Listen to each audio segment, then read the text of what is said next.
So this is my vlog talking about Kathy and Kathy's presentation. So to start off first, one of the big things I took away that I really like that Kathy touched on was the idea of building that kind of relationship and being sure to remember like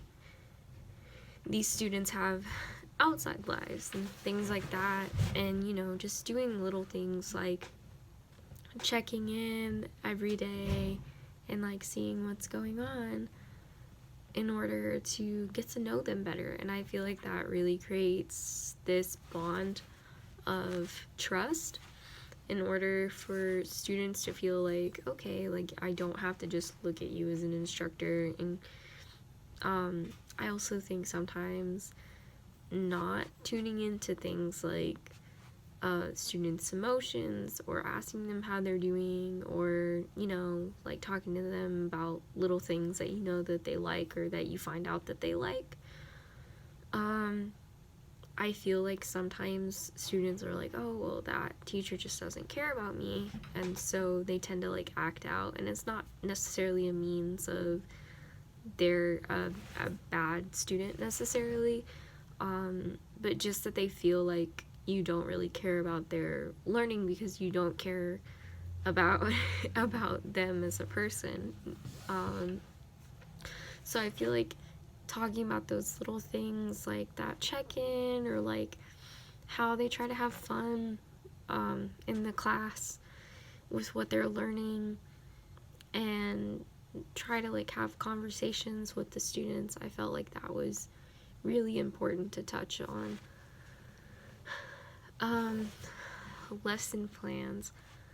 I grew up in a teacher household, so I've seen lesson plans everywhere. um, and I definitely know how important they are, and how because especially if you work at a public school, you have specific TEKS that you have to follow, and if you don't have a lesson plan or a guide as to how to fulfill the TEKS, it's gonna be a lot harder. But even I think if you were to teach in, say, like a studio setting, having a lesson plan to know what you're going over, even if it's just like, oh, you're teaching a ballet class, well, I have a lesson plan that says we're gonna do bar, but we're gonna focus on this idea for today. And I feel like it's just a way for you to have a guide to kind of know, and maybe even reflect on things that you can work on for later. What stood out the most to me was kind of, I guess, this idea of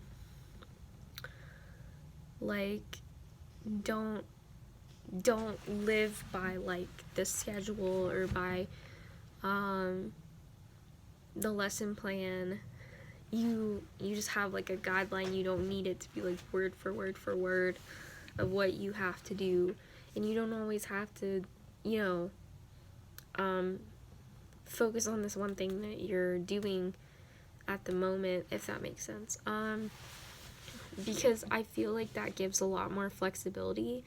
to be able to explore different things and allow your students to find interest, because sometimes they can lose it. As for questions, I was just wondering, because I know, like, obviously you're not always, especially in a education, like academic public school setting,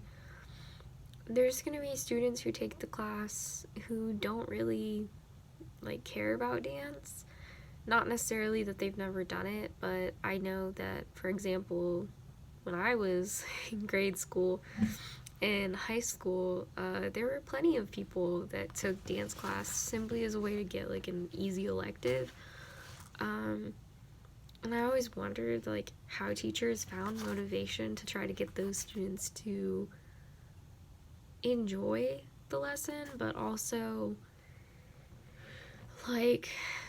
I'm not saying every student, but to respect like the time that they're putting into it, because I know sometimes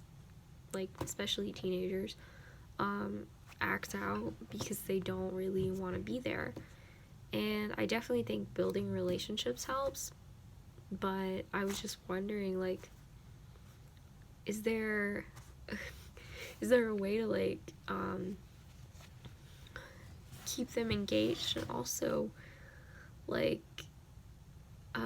is there a way that you like keep yourself motivated when there's students like that who are just kind of like, well, whatever? So I know that can be hard. Thank you.